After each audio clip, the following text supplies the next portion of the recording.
Jack Miller adjusted his headset and checked his streaming setup one last time. His small apartment on Europa Station was designed for practicality, not comfort. The walls were covered with space combat memorabilia, model ships, old flight suits, and pictures from his military days. Outside his viewport, Jupiter's massive form dominated the sky. "Going live in 5, 4, 3, he mumbled to himself, clicking the broadcast button. His profile image flashed on screen, then transitioned to his face. At 38, Jack still had the sharp eyes and quick reflexes of his pilot days, though a scar across his left cheek told stories his viewers often asked about. "Hey everyone, welcome back to Miller Time," he said with practiced ease. "Today we got something special. Just got early access to the newest Squadron 42 update, and let me tell you, the graphics are insane." Comments immediately flooded the chat. Asterisk Nebula Rider 99. "No way. How'd you get early access?" Asterisk. Asterisk Space Cadet 2157. "The last version already looked real. This must be incredible." Asterisk. Asterisk Flight Sim Queen. "My brother works for the developer and didn't even get access yet." Asterisk. Jack smiled, reading some comments aloud. "How'd I get access? Let's just say I know people who know people. Old Squadron buddies end up everywhere." He tapped a sequence on his console, and the screen switched to what appeared to be a cockpit view of an advanced fighter craft. The detail was remarkable. Every switch, display, and control surface perfectly rendered. Outside the virtual cockpit, stars shone against the blackness of space, with a ringed gas giant visible in the distance. "They've completely rebuilt the physics engine," Jack explained as he grabbed a control stick and seemed to maneuver the ship. "Watch how the thrusters realistically adjust for drift. And check out these new weapon systems." The view showed the ship approaching what looked like a space station. Other fighters with Earth Defense Force markings moved in formation around him. "Look at the light reflecting off the hull plating. And the station details. You can practically see people moving inside the windows," Jack said, his voice carrying genuine amazement. The viewer count climbed rapidly, reaching numbers Jack hadn't seen before. Something about this broadcast was drawing unusual attention. "This mission is a border patrol scenario, very topical with the current tensions," Jack explained. "Squad, form up on my wing," he said, seemingly speaking to AI teammates. The responses that came through his headset were surprisingly natural. "Copy that. Lead. Moving to position Alpha. Patrol pattern established. Sensors at maximum range." Jack's brow furrowed slightly. The voice acting seemed better than any game he'd played before. Suddenly, the radar display in the cockpit lit up with multiple contacts. "Unidentified vessels at Mark 227. Came a tense female voice from his headset, not responding to hails. Jack hadn't triggered this scenario. His hands tightened on the controls. "This is new," he said to his audience. "Must be a random encounter feature." The chat exploded with excitement. Asterisk Cosmic Gamer 42. "Those ship designs look Phyrexian. Are they adding the aliens to this version?" Asterisk. Asterisk Star Comment. "The detail on those alien ships is incredible." Asterisk. Asterisk Deep Space Strategist. "Those formations aren't game AI. They're using actual military tactics." Asterisk. On screen, what appeared to be alien vessels moved with strange fluid precision. Their hulls had an organic quality, with blue energy pulsing through vein-like patterns. "Squadron 42, this is Commander Reeves," came a firm female voice. "We are observing Phyrexian battle formations consistent with attack patterns. Hold position and await orders while I contact headquarters." Jack felt a chill run down his spine. He hadn't selected any mission parameters. The game seemed to be running itself.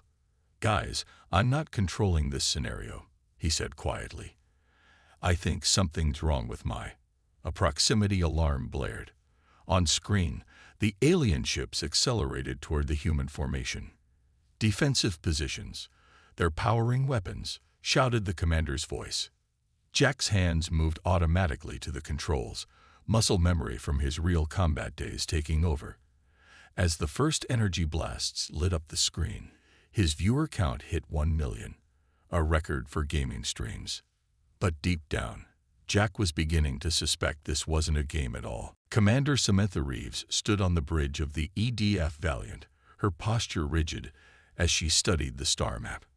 At 42, she had the confident bearing of someone who had earned her rank through merit and battle experience. Her dark hair was pulled back in a regulation bun, and her uniform bore the distinguished patches of Squadron 42. "Status report," she said, her voice clear and direct. Lieutenant Lisa Cooper looked up from her console. Her fingers moved quickly over the controls as she brought up the sensor readings. "All systems nominal, Commander. We've reached the border checkpoint. No unusual activity detected in this sector." Samantha nodded. "Good. Let's proceed with standard patrol pattern. I want all sensors at maximum range." The Valiant was the command ship for Squadron 42, one of the most elite units in the Earth Defense Force. Their primary mission was to patrol the border between human and Frixian space, making sure the peace treaty signed after the First Contact War remained unbroken. In the fighter bay below, Ethan Wright ran his hand over the smooth hull of his Raptor-class fighter. At 36, Ethan was the squadron's tactical specialist, with more combat experience than anyone except the commander herself. A faded scar ran from his right temple down to his jawline, a reminder of a close call during the war. "She'll hold together fine," said a voice behind him. Ethan turned to see Alan Jackson, the squad's newest member. At just 24, Alan was the youngest pilot ever assigned to Squadron 42, his natural talent having caught the attention of the highest levels of command. "It's not about holding together," Ethan replied. "It's about knowing every bolt and circuit. When you're in the black and things go wrong, you need to feel your ship, not just fly it." Alan nodded, trying to appear respectful, though his eyes betrayed his impatience to get into space. "I've logged over 3,000 hours in simulation." "Simulation," Ethan repeated with a slight smile. "Well, out here, the Vrixians don't follow the programmed patterns." The ship's comm system crackled to life. "All pilots to stations. Prepare for patrol deployment." In the ready room, the pilots suited up.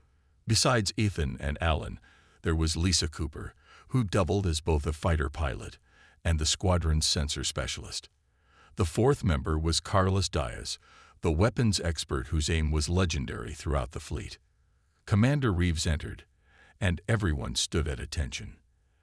"At ease," she said. "Today's patrol takes us along Section 12 of the border.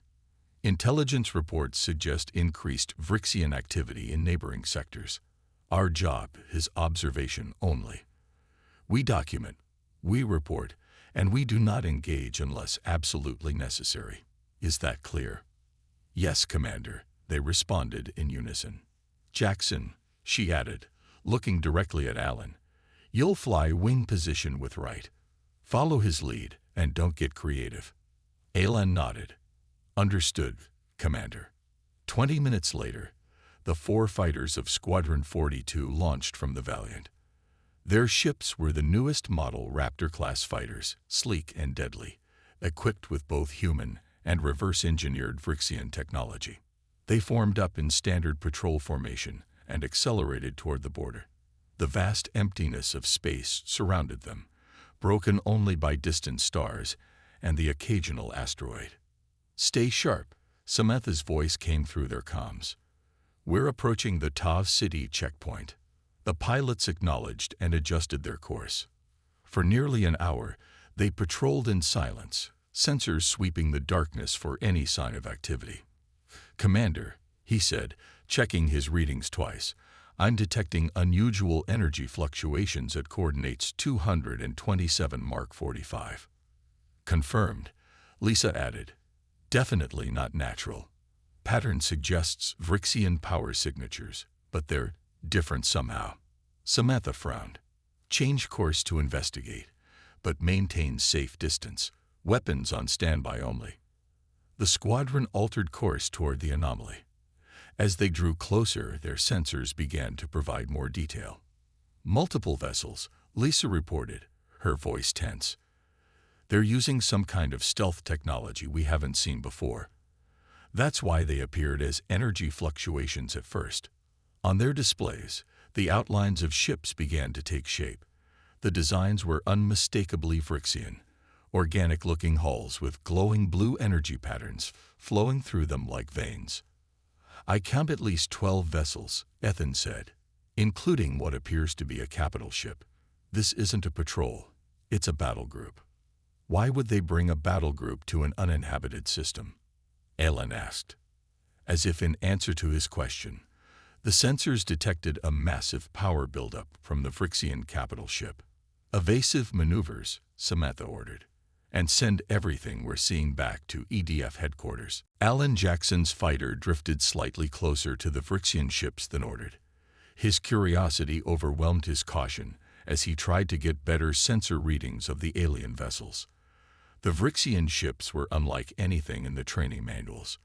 Their hulls seemed to shift and pulse, as if the metal itself was alive. Jackson, pull back to formation, Commander Reeves ordered sharply. You're getting too close. Just one more moment, Commander, Alan said. I'm detecting something unusual on the largest ship. It looks like. A bright blue light suddenly flashed from the nearest Phyrexian scout ship. Alan's sensors screamed warnings as a scanning beam washed over his fighter. They've spotted us, Ethan called out. Evasive maneuvers.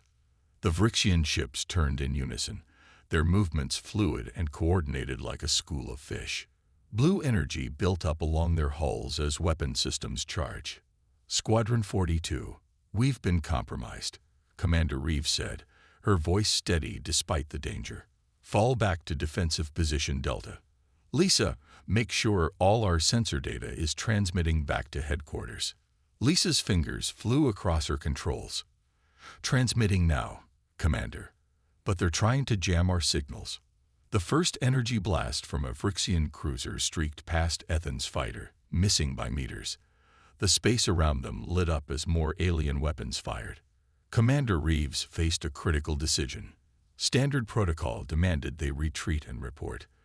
But if they fled now, the Phyrexian battle group would have free rein to advance toward the human colonies in the next system. Commander, we're outnumbered 4-1. Carlos reminded her. We should fall back. Samantha studied her tactical display. The Phyrexian ships were arranging themselves in attack formation. They were preparing to jump to the Aldrin colony. Negative, she decided firmly. If they reach Aldrin, thousands of civilians will die before reinforcements arrive. We're going to engage and delay them as long as possible. With just 4 fighters against their fleet. Lisa asked. Sometimes the best defense is a surprising offense. Samantha replied. New plan. Combat pattern Omega. Target their lead vessels. If we can disrupt their formation, we might buy enough time for EDF to send reinforcements. The 4 fighters broke formation, their engines glowing bright as they accelerated toward the Phyrexian ships. Ethan and Carlos targeted the lead cruiser, while Samantha and Lisa went after the support ships. Alan, however, had noticed something the others hadn't. Commander, the large ship in the back, is charging something big. The energy readings are off the charts. Can you get closer for a better scan? Samantha asked. Affirmative, Alan replied, banking his fighter sharply away from the main battle. Ethan and Carlos commenced their attack run on the lead cruiser. Their fighters danced through enemy fire, releasing a barrage of missiles. The Phyrexian ship's defenses caught most of them, but 2 missiles struck home, causing blue energy to spill from the damaged hull. Direct hit, Carlos shouted. Meanwhile, Lisa and Samantha engaged the smaller Phyrexian ships, using the superior maneuverability of their human fighters to stay ahead of the alien weapons. Lisa's targeting systems locked onto a power node on one of the enemy ships. Firing now, she said calmly, releasing a precision strike. The explosion cascaded through the alien vessel, disabling its weapons. Alan pushed his fighter to maximum speed, circling wide around the battle to approach the mysterious larger ship from behind. As he drew closer, his sensors provided clearer data. "Commander, I'm detecting enormous power readings. This isn't a regular battleship," he reported. "It's some kind of weapons platform. There's a massive cannon being charged. Target calculations suggest Earth. They're building enough power to hit Earth from here." "That's impossible," Ethan said. "No weapon has that range." "The readings don't lie," Alan insisted. "And they're at 70% charge already." Commander Reeves quickly reassessed their priorities. "New objective. We need to disable that weapon. All fighters converge on the platform ship. Use everything we've got." The 4 fighters disengaged from their current targets and turned toward the massive Vrixian weapon platform. Enemy fire intensified as the aliens realized the humans had discovered their true purpose. "They've surrounded the platform with their best ships," Lisa observed. "We'll need to punch through their defenses first." "Then that's what we'll do," Samantha said firmly. "Squadron 42, form up on me. We're going in." Jack's stream had gone viral. His viewer count was now over 3 million, the highest in streaming history. The chat moved so fast that individual messages were barely readable, just a blur of excitement and confusion. "This has to be the most realistic game ever made," Jack said, still maintaining the pretense that he was playing a game. But doubt crept into his voice as he watched the battle unfold on his screen. In his apartment on Earth, Ben Hayes, a college student with dreams of joining the EDF, watched Jack's stream with growing suspicion. Unlike most viewers, Ben had a father who worked in military communications. The ships, the tactical displays, the communication chatter, it all looked too authentic to be a game. Ben sent a message to his father. "Dad, check out this stream. I think someone's broadcasting real military footage." Across the planet, similar realizations were dawning. In a small office at EDF Intelligence Headquarters, analyst Karen Martinez was alerted to the stream by an automated system designed to detect leaked classified information. She almost spilled her coffee when she saw what was happening. "Sir," she called to her supervisor, "you need to see this now." General William Harris walked over to her station, his face darkening as he watched the stream. "How the hell is this being broadcast? Get me a secure line to Europa station security immediately." Back on Jack's stream, viewers watched as Squadron 42 engaged in combat with the Vrixian fleet. The battle was unlike anything they had ever seen in a game. The physics were perfect, the tactics unpredictable, the danger palpable. "Look at those maneuvers," Jack commented, his military experience allowing him to appreciate the skill on display. "That's not programmed AI. No game could simulate combat this realistic." His suspicions grew stronger when he noticed that his controller inputs weren't matching the actions on screen. He wasn't playing anything. He was simply receiving and broadcasting a feed. Karen quickly assembled a team to trace the source of the broadcast. "The signal is being routed through multiple relays," she told General Harris. "Someone hacked into Miller's stream to use it as a distribution channel." "Shut it down," ordered the general. "It's not that simple, sir," Karen replied. "The hack is sophisticated. If we cut it abruptly, we might lose the intelligence coming from Squadron 42. Their data feed is embedded in the same transmission." In his apartment, Jack received a private message on a secure channel, a channel he hadn't used since leaving the military. "Captain Miller, this is EDF Intelligence. You are broadcasting classified military operations. Do not acknowledge this message on stream. We are working to resolve the situation. Continue as normal to avoid mass panic." Jack swallowed hard, but kept his expression neutral for his audience. "These ship designs are incredible," he said, playing along. "The attention to detail in this game is unreal." Meanwhile, Karen dug deeper into the hack. "Sir, I found something. The broadcast isn't just showing the battle. It's showing it to specific people. The algorithm is targeting viewers with military experience, defense contractors, and influential media personalities." Someone wants this information public, General Harris realized. But why? On Europa Station, security personnel were approaching Jack's apartment. They moved quietly, hoping to contain the situation without alerting his viewers. In the chat, military experts were already picking apart what they were seeing. Asterisk retired pilot 67. Those aren't game mechanics. That's actual EDF combat protocol asterisk. Asterisk defense analyst. The Vrixians have stealth tech now. This changes everything asterisk. Asterisk military historian. If that weapon can hit Earth from that distance, no colony is safe asterisk. Jack noticed these comments and his face paled. If what he was broadcasting was real, humanity was witnessing a pivotal moment in history disguised as entertainment. The security team reached Jack's door and prepared to breach. General Harris watched from Earth, torn between stopping the leak and letting valuable information reach the public. The decision was taken out of his hands when a message appeared on Karen's screen. Ho ve or id alpha. Bro dkastivs huointinuias. Authorization. Admiral Stegan Grant, EDF High Command. Karen turned to General Harris in shock. Sir, this comes from above you. Someone high up wants this shown. The general's jaw tightened. Find out who's behind this. Now. On Jack's stream, the battle continued to unfold, with millions now watching humanity's finest pilots fight against impossible odds, still believing it was just an incredibly realistic game. Squadron 42 faced overwhelming odds. The Vrixian fleet surrounded them, 12 alien ships against their 4 fighters.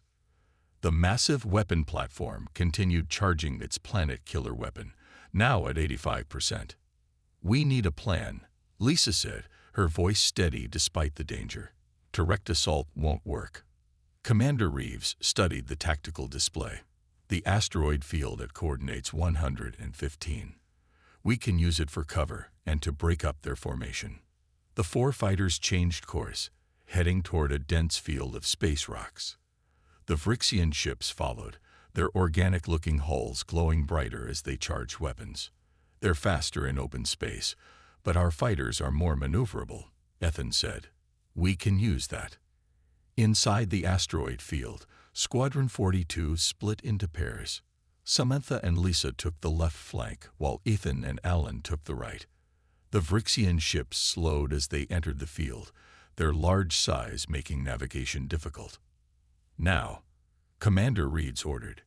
The human fighters darted between asteroids, firing precise shots at the lead Vrixian ships. Their smaller size allowed them to slip through gaps the aliens couldn't follow. Alan spotted a weakness. The Vrixian ships can't turn quickly after firing their main weapons. There's a 3-second window. Use it, Samantha ordered. Alan's fighter spun in a tight maneuver that would be impossible for most pilots. He fired directly at a Vrixian cruiser just after it shot at Lisa. The cruiser couldn't adjust in time, and Alan's missiles struck its engine section. The alien ship spun out of control, crashing into an asteroid. One down, Alan called. Meanwhile, Lisa had identified the weapon platform's defensive pattern. Commander, they rotate their shield coverage. There's a brief moment when sections are exposed. Can we exploit it? Samantha asked. Yes, but we'll need perfect timing and someone to draw their fire. Lisa replied. Ethan's fighter took a hit from an energy beam. Warning lights flashed in his cockpit as systems failed. My ship is damaged, he reported calmly. Weapons at 40%. Shields critical. Pull back, Ethan, Samantha ordered. Negative, Commander, he replied. I can still fly. And I have an idea. Before anyone could stop him, Ethan accelerated toward the largest concentration of Vrixian ships. His damaged fighter weaved through enemy fire, drawing the aliens' attention. Cover Ethan, Samantha ordered. Lisa, prepare to strike the weapon platform when its shields shift. Carlos and Alan focused their fire on any Vrixian ship targeting Ethan. Their skilled shooting destroyed 2 more alien vessels, but the odds remained heavily against them. Lisa positioned her fighter for the critical shot. "Ready, Commander," waiting for the shield rotation. Ethan's fighter took another hit. His right engine exploded, sending his ship spinning. "Stabilizers failing," he reported, his voice tight with pain. "But I've got their full attention." The Vryxian ships concentrated on finishing Ethan, leaving the weapon platform momentarily vulnerable. Its shields shifted exactly as Lisa had predicted. "Now," Lisa shouted, firing everything she had at the exposed section. Her missiles flew true, striking the platform's power core. Secondary explosions bloomed along its surface. The weapon's charge dissipated as systems failed. "Direct hit," Lisa called, weapon power levels dropping. But victory came at a cost. A Vryxian destroyer fired a concentrated beam at Ethan's crippled fighter. His shields failed completely. "Ethan," Samantha called. "It's okay, Commander," he replied calmly. "My systems are gone. No way out of this one." Instead of trying to escape, Ethan directed his failing fighter straight toward the wounded weapon platform. "Always wanted to go out with a bang," he said. Alan tried to follow. "I can help him." "Negative, Jackson," Samantha ordered. "Hold position." They watched as Ethan's fighter, trailing fire and debris, accelerated toward the Vryxian weapon. The aliens tried to stop him, but their shots only hastened his ship's destruction. "For Earth," Ethan said simply, before his communications cut out. His fighter crashed into the already damaged section of the platform. The explosion was massive, far bigger than a fighter should cause. He overloaded his reactor, Carlos realized. The chain reaction tore through the Vryxian weapon platform. Its organic metal hull split apart as energy cores detonated in sequence. "Ethan did it," Lisa whispered. The remaining Vryxian ships began to retreat, their formation broken, their primary weapon destroyed. Commander Reeves allowed herself one moment of grief before refocusing. "Squadron, regroup. Our mission isn't over yet." Jack's stream suddenly cut to black. His millions of viewers stared at blank screens. Then the chat exploded with confusion and outrage. Asterisk Game Fan 2157. What happened? Asterisk. Asterisk Spaces 99. Server crash. Right at the best part. Asterisk. Asterisk Military Buff 44. That was not a game. That was real combat footage. Asterisk. Security officers had finally entered Jack's apartment on Europa Station. They quickly secured his equipment and escorted him out. Jack didn't resist. He knew what he had been broadcasting wasn't a game, and the implications terrified him. "Captain Miller, you're coming with us," said the lead officer. "This is a matter of planetary security." Meanwhile on Earth, news of the stream's sudden termination spread quickly. Major networks picked up the story, running headlines like, "Most popular game stream ever mysteriously shut down," and "Was Squadron 42 too realistic?" In online forums, conspiracy theories multiplied by the minute. People who claimed to have military experience insisted that what they saw couldn't be simulated. Side-by-side comparisons of Jack's stream with known game footage showed clear differences in physics and battle tactics.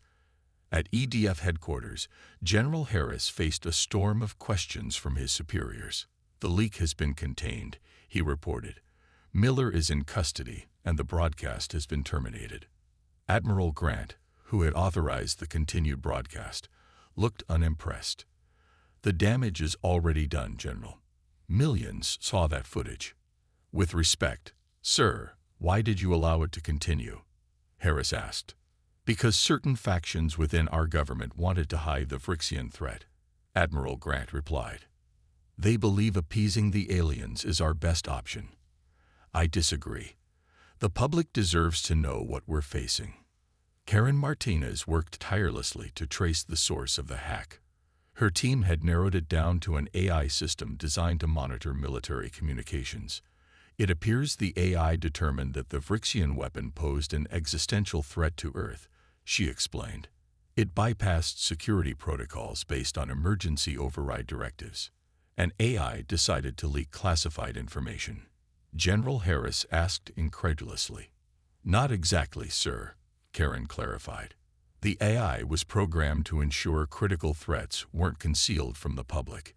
It found Jack's stream as the fastest way to distribute the information widely.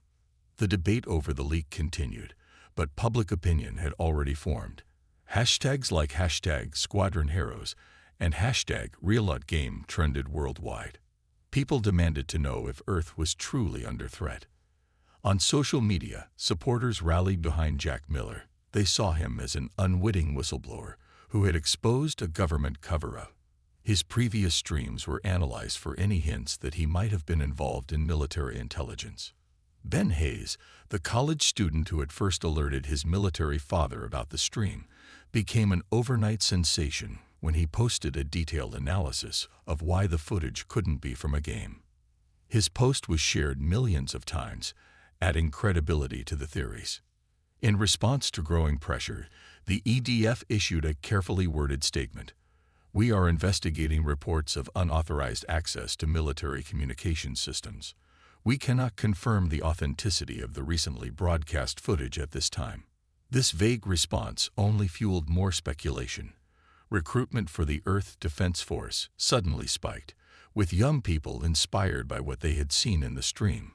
3 days after the broadcast, Jack sat in a secure room at EDF headquarters. He had been questioned extensively, but maintained that he had no idea how his system had been used to broadcast the battle. Do you understand the seriousness of what happened? Asked the intelligence officer interviewing him. Yes, Jack replied. But tell me one thing. Did they make it? The pilots in Squadron 42. Did they survive? The officer's expression softened slightly. That information remains classified, Captain Miller. Jack leaned forward. Those people are fighting for all of us. The public deserves to know what's happening. Perhaps, the officer conceded. But that's not your decision to make. Outside the room, Admiral Grant watched the interview on a monitor. He turned to General Harris. Prepare a press conference. It's time to tell the truth about Squadron 42. General Harris nodded solemnly. Yes, sir. And what about Miller? He's a war hero turned unwitting broadcaster, Admiral Grant said. He might be exactly what we need right now. The remaining 3 fighters of Squadron 42 faced a difficult situation. Though they had destroyed the Vrixian weapon platform, 8 enemy ships still surrounded them. Their own fighters had taken damage, and they had lost Ethan. We need to regroup, Commander Reeds ordered. Form up on my position. Lisa and Alan moved their fighters into formation. Both ships showed damage from the battle. Warning lights flashed in their cockpits, and fuel reserves were running low. Communication with EDF headquarters is still jammed, Lisa reported. We're on our own. Samantha checked her tactical display. The Vrixian ships were regrouping too, moving into a hunting formation. Without their main weapon, the aliens seemed determined to eliminate the human fighters who had humiliated them. The nearest EDF outpost is 4 hours away at maximum speed, Alan said. We can't outrun them. Then we fight, Samantha decided. But we need to be smart about it. She studied the battlefield, looking for any advantage. The remains of the destroyed weapon platform drifted nearby, along with various asteroids and debris from the battle. I have an idea, Lisa said suddenly. The Vrixians communicate using quantum entanglement. If we can disrupt that signal, they won't be able to coordinate their attacks. How do we do that? Alan asked. Lisa pointed to a specific piece of debris from the destroyed platform. That section contains their communication array. If we can reactivate it and overload it, we might create enough interference to disable their fleet coordination. That's a big gamble, Samantha said, but it's the best option we have. Lisa, you know the most about their tech. You'll lead this mission. I'll need covering fire, Lisa replied. And someone needs to get close enough to the array to manually trigger the overload. Ellen volunteered immediately. I can do it. My fighter is the least damage, and I'm the most maneuverable. Samantha nodded. Then it's settled. I'll engage the Phyrexians directly to draw their attention. Lisa, guide Alan to the communication array. They split up, each with their assigned task. Samantha's fighter charged directly at the Phyrexian formation. She fired missiles at the lead ships, then veered away sharply, drawing their fire and pursuit. Meanwhile, Lisa and Alan approached the drifting remains of the weapon platform. Lisa's sensors scanned the debris, searching for the communication array. There, she said, highlighting a section on Alan's display. That's what we need. Be careful, it might still have active defenses. Alan guided his fighter through the debris field, dodging floating pieces of the destroyed platform. His ship barely squeezed through narrow gaps between large sections of alien technology. Behind them, Samantha was engaged in a desperate battle. Her fighter darted between asteroids, using them as shields against Phyrexian weapons. She managed to destroy another enemy ship, but her own fighter was taking heavy damage. Hurry, she called over the comm. I can't hold them off much longer. Alan reached the communication array. It was a strange, organic-looking device with pulsing blue lights still active on its surface. I'm in position, he reported. What do I do now? Lisa guided him through the process. There should be a central node. You need to get close enough to overload it with your fighter's energy systems. Alan positioned his ship next to the array. Following Lisa's instructions, he connected his fighter's power system to the alien device. Warning lights flashed across his control panel as energy drained from his ship into the Phyrexian technology. Power levels dropping, he reported. Ship systems failing. Just a little longer, Lisa urged. The overload is building. The communication array began to pulse more rapidly. Energy coursed across its surface, growing in intensity. Samantha's fighter took a direct hit. Her right wing tore away, sending her into an uncontrolled spin. Commander, Lisa called in alarm. Focus on the mission, Samantha ordered, struggling to stabilize her damaged ship. Alan's fighter was now completely dark, all power diverted to overloading the alien device. The communication array glowed brighter and brighter, energy building to critical levels. It's working, Lisa said excitedly. Just a few more seconds. The Phyrexian ships suddenly broke off their attack on Samantha. They seemed to sense the danger to their communications. Several turned toward Alan's position, weapons charging. They're coming for you, Samantha warned. Get out of there now. Too late, Alan replied calmly. Can't move without power. But the overload is almost complete. The Phyrexian ships fired at Alan's position. Their energy weapons streaked toward his defenseless fighter and the glowing communication array. For Ethan, Alan whispered, as the alien weapons closed in. 3 days after the stream ended, a press conference was held at EDF headquarters.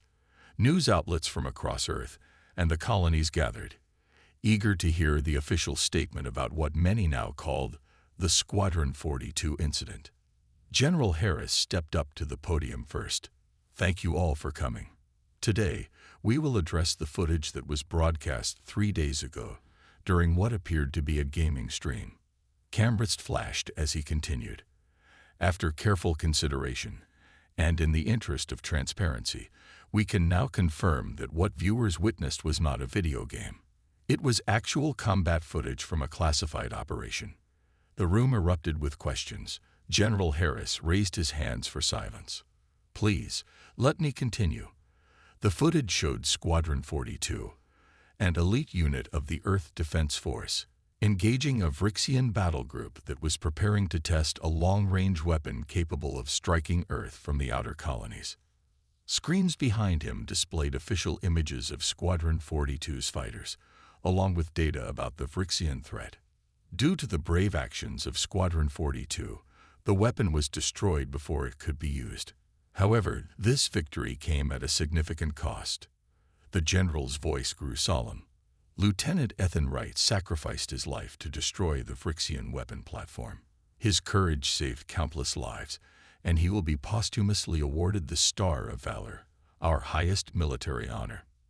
Images of Ethan appeared on the screens, showing him in his uniform, standing proudly beside his fighter. I will now introduce Admiral Grant, who will provide further details. Admiral Grant approached the podium. His stern face showed the weight of recent events. The broadcast you witnessed was not authorized through standard channels, he explained. An AI security system determined that certain elements within our government were attempting to conceal the Vrixian threat from the public. The AI acted according to its primary directive: to protect humanity from existential threats, including the threat of misinformation when planetary security is at stake. Murmurs spread through the crowd as reporters tried to process this revelation. As for the status of Squadron 42, the Admiral continued, I am pleased to report that despite severe injuries, Commander Samantha Reeves and Lieutenant Lisa Cooper survived the encounter. They were rescued by reinforcements that arrived after communications were restored. Relief washed over the room. Then someone called out, "What about the rookie, Alan Jackson?" Admiral Grant paused, his expression unreadable. Lieutenant Jackson's status was unknown until 12 hours ago. His fighter was believed destroyed in the final moments of the battle. The room grew quiet. However, the Admiral continued, a small smile breaking through his official demeanor. Lieutenant Jackson survived. When the Vrixian weapons converged on his position, the communication array he was overloading detonated first, creating a quantum disruption that temporarily shifted his fighter partially out of phase with normal space. This both protected him from the weapon's fire and disabled all Vrixian ships in the vicinity. Gasps and applause filled the room. Lieutenant Jackson is currently recovering at our medical facility. His unconventional thinking saved not only his own life, but those of his squadron mates as well. The doors at the back of the room opened. Jack Miller was escorted in by security officers. Admiral Grant gestured for him to join them at the podium. As for Captain Jack Miller, whose stream was used to broadcast the battle, he has been cleared of any wrongdoing. In fact, his commentary during the broadcast has proven invaluable in helping the public understand what they were witnessing. Jack stepped up to the microphone. I just want to say that the real heroes are the men and women of Squadron 42. What they did wasn't a game. It was real courage, real sacrifice, and they deserve our respect and gratitude. The press conference continued with questions from reporters, but the message was clear. Earth had faced a grave threat, and thanks to Squadron 42, humanity would live to see another day. In a hospital room nearby, Alan Jackson watched the broadcast with Samantha and Lisa at his bedside. His body was bandaged, but his spirit remained unbroken. "So we're famous now?" he asked with a weak smile. "Looks that way," Samantha replied, placing a hand on his shoulder. "How does it feel to be a hero?" Ellen thought of Ethan's sacrifice, of the split-second decisions they had all made in the heat of battle. "It feels like we were just doing our job," he answered, "like any other squadron would have done." Lisa shook her head. "Not any squadron. Squadron 42. Outside the hospital, recruitment centers were flooded with young men and women inspired by what they had seen. The battle that was mistaken for a game had awakened.